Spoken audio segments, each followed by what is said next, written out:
औज़ु बिल्लाहि मिनश्शैतानिर्रजीम बिस्मिल्लाहिर्रहमानिर्रहीम। Class 10th। बेटा, फिज़िक्स में आज हम लोग इलेक्ट्रोमैग्नेटिक इंडक्शन ये टॉपिक पढ़ेंगे। और इससे पहले हम लोग कुछ एक्सपेरिमेंट्स, कुछ एक्टिविटीज़ देख लेते हैं ताकि हमें इस टॉपिक को समझने में आसानी हो।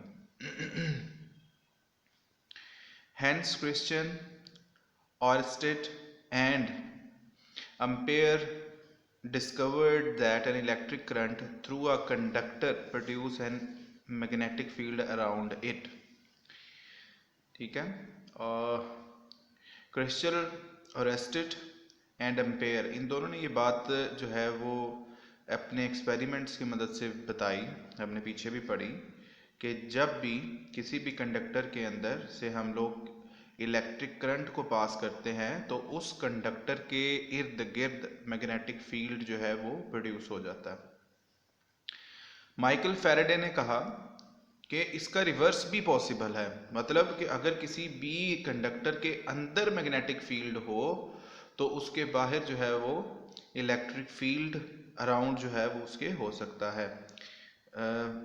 Michael Faraday thought that the reverse must be true, that a magnetic field must produce an electric current। ठीक है, कि मैग्नेटिक फील्ड भी करंट को प्रोड्यूस कर सकती है। Faraday found that he could induced electric current by moving a wire through a magnetic field। Induce जो होता है, जो वक्ती तौर पर किसी भी बॉडी पर चार्ज आ जाता है, हमने ये पहले पढ़ा भी है। इलेक्ट्रॉनिक इंडक्शन जो है वो हम लोगों ने पढ़ा था पिछले चैप्टर नंबर 14 के अंदर। तो चैप्टर नंबर 13 के अंदर हमने ये टॉपिक पढ़ा था, जिसमें हम लोग देखते थे, जिसमें एक्सपेरिमेंट था गोल्ड लीफ वाला, कि उसमें जब भी कोई चार्ज बॉडी को किसी भी कंडक्टर के करीब लेके आ जाता था तो वो भी कुछ देर के लिए उस पर भी चार्ज आ जाता था। तो यही इंडक्शन होती है। तो यहाँ पर भी यही है कि जब तक आपके पास कोई भी किसी भी जगह पर मैग्नेटिक फील्ड प्रोड्यूस होती है, मैग्नेटिक फील्ड मौजूद होती है, तो वहाँ पर इलेक्ट्रिक फील्ड भी हो जाती है। ये इलेक्ट्रोमैग्नेटिक इंडक्शन होती है उस जगह पर।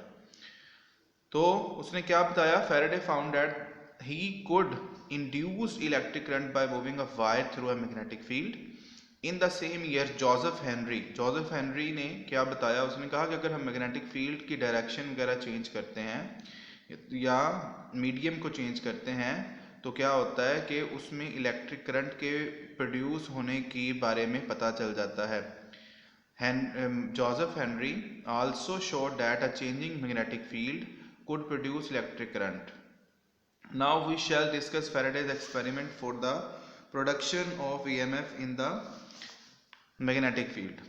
तो सबसे पहले उसने हमें बताया कि स्ट्रेंथ ऑफ मैग्नेटिक फील्ड क्या होती है। तो बेटा, किसी भी एरिया से, किसी भी यूनिट एरिया से या किसी भी सरफेस से जितनी नंबर ऑफ मैग्नेटिक लाइंस जो है वो पास होती हैं, वो आपके पास स्ट्रेंथ ऑफ मैग्नेटिक फील्ड कहलाती है। The strength of magnetic field is defined as the number of magnetic lines of force passing through any surface. अब अगर फील्ड जो हैं, जो लाइंस हैं, वो इस तरह आ रही हैं और हम उसके सामने परपेंडिकुलर करके रख देते हैं और यहाँ से जब ये पास करेंगी तो बहुत ज़्यादा एरिया है जहाँ से जो है आपकी वेव्स, जो लाइंस हैं, मैग्नेटिक लाइंस हैं, उन्होंने पास होना है। तो ये बहुत ज़्यादा रेज जो है, जैसे ये देखेंगे परपेंडिकुलर थी तो कितनी रेज जो है वो पास कर रही हैं। तो अगर आपके पास जो मैग्नेटिक लाइन ऑफ फोर्सेस हैं उनके रास्ते में कोई भी सरफेस जो है परपेंडिकुलरली रखी जाएगी तो आपके पास बहुत ज़्यादा जो फील्ड की स्ट्रेंथ है वो बहुत ज़्यादा होगी, क्योंकि बहुत ज़्यादा नंबर ऑफ लाइंस यहाँ से पास करेंगे। अगर इस तरह पैरेलल रख दी जाए, मतलब कि ये आपकी फील्ड है और यहाँ ये ऊपर से और नीचे से, यहाँ से बहुत कम या ना होने के बराबर जो है नंबर ऑफ लाइन जो है वो पास करेंगी। It will be minimum when the surface area held parallel to the magnetic line of forces.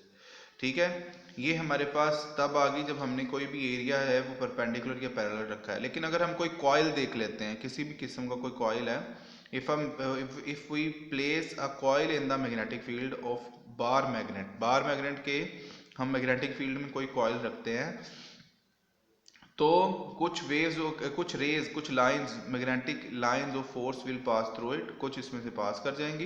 If the coil is far away from the magnet only a few, अगर हम जो है coil को थोड़ा दूर ले जाएं तो बहुत कम रेज जो है लाइंस पास करेंगी, और अगर हम लोग उसको बिल्कुल पास ले आएं तो बहुत ज़्यादा जो है नंबर ऑफ लाइंस पास करेंगी। इसकी हमने उसमें आगे ये फिगर बताई है। देखें कॉइल को जब दूर किया तो कुछ ही रेज जो है यहाँ से, लेकिन जैसे ही हम कॉइल को करीब करेंगे तो बहुत ज़्यादा नंबर ऑफ लाइन जो है वो यहाँ से इस कॉइल में से पास करेंगे। इसका मतलब, इसका रिजल्ट उसने क्या निकाला, इस चीज़ का रिजल्ट हमारे सामने ये है कि this means we can change the number of magnetic line of force through a coil by moving it in the, अगर हम उसकी डायरेक्शन वगैरह चेंज करते हैं तो इससे हम लोग क्या कर सकते हैं, नंबर ऑफ लाइन के पास होने की जो मिकदार है वो हम कम ज़्यादा कर सकते हैं, और यही आपके पास करंट प्रोड्यूस होने का, इलेक्ट्रिसिटी की प्रोडक्शन का फिनोमेना होता है। This change in the number of magnetic field lines will induce an EMF in the coil.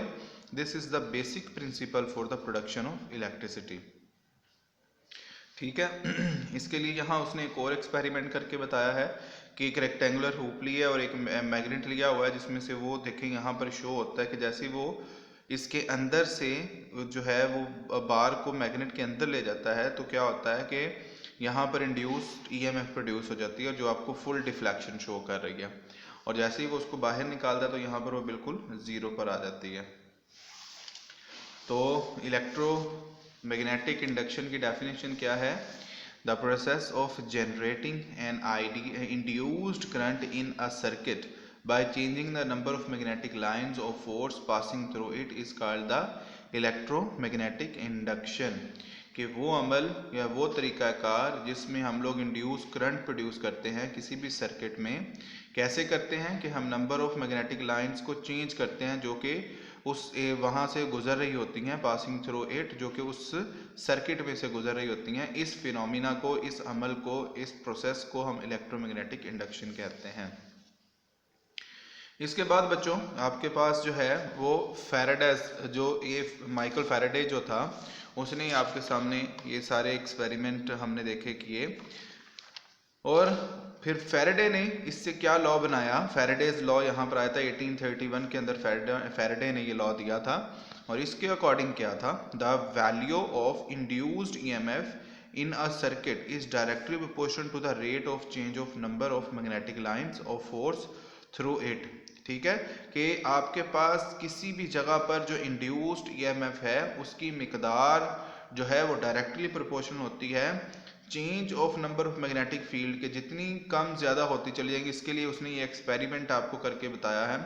इस एक्सपेरिमेंट से हम लोग इस चीज़ को जो है वो मज़ीद इसको वाज़ह कर सकते हैं। तो अगर आपको लॉन्ग में आ जाए फैराडेज लॉ तो आपने ये लॉ पहले लिखना है और उसके बाद इसके प्रूफ के लिए आपने ये वाली एक्टिविटी लिख देनी है ताकि वो आपका लॉन्ग क्वेश्चन पूरा हो जाएगा।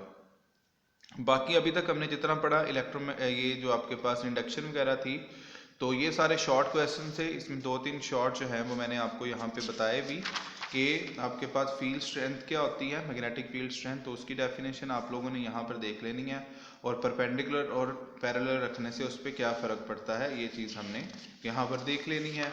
और दूसरे नंबर पर यहाँ पर हमने इलेक्ट्रोमैग्नेटिक इंडक्शन की डेफिनेशन पढ़ी, ये शॉर्ट क्वेश्चन है।